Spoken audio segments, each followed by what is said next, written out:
വീട്ടിലെ സഞ്ചരിക്കുന്ന bar അടപ്പിച്ച് excise 100ലധികം മദ്യക്കുപ്പിയുമായി യുവാവ് പിടിയിൽ. NABL അക്രഡിറ്റഡ് ലാബുകളുമായി സഹകരിച്ച് പ്രീമിയം ഹെൽത്ത് ചെക്കപ്പുകൾ അഫോർഡബിൾ നിരക്കിൽ ലഭ്യമാക്കുന്നു. കൂടാതെ ടെലിമെഡിസിൻ സൗകര്യവും. MHL smart labs. Methalappadam Valipparambil ദിൽജിത്തിനെയാണ് എക്സൈസ് പിടികൂടിയത്.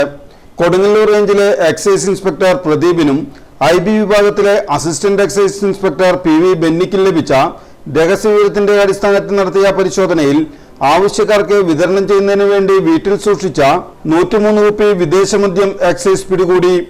ആവശ്യക്കാർക്ക് വേണ്ട സമയത്ത് പറയുന്നിടത്ത് എത്തിച്ചു കൊടുക്കുന്നതിനാൽ ദിൽജിത്തിനെ ഡിങ്കൻ എന്ന പേരിലും അറിയപ്പെടുമെന്ന് എക്സൈസ് പറഞ്ഞു. മദ്യവിൽപ്പന നടത്തുന്നതുമായി ബന്ധപ്പെട്ട് നേരത്തെയും ദിൽജിത്തിന് കേസുകൾ ഉള്ളതാണ്. Assistant excise inspector grade Moish, assistant excise inspector Sunil Kumar, Shivan CV preventive officer Aneesh Paul, Rajesh civil excise ഓഫീസർമാരായ സാബു, മുഹമ്മദ്, ദിൽഷാദ്, വനിതാ സിവിൽ എക്സൈസ് ഓഫീസർമാരായ Sudha, Shruthi, civil excise officer driver CP Sanjay എന്നിവർ പ്രതിയെ അറസ്റ്റ് ചെയ്ത സംഘത്തിലുണ്ടായിരുന്നു.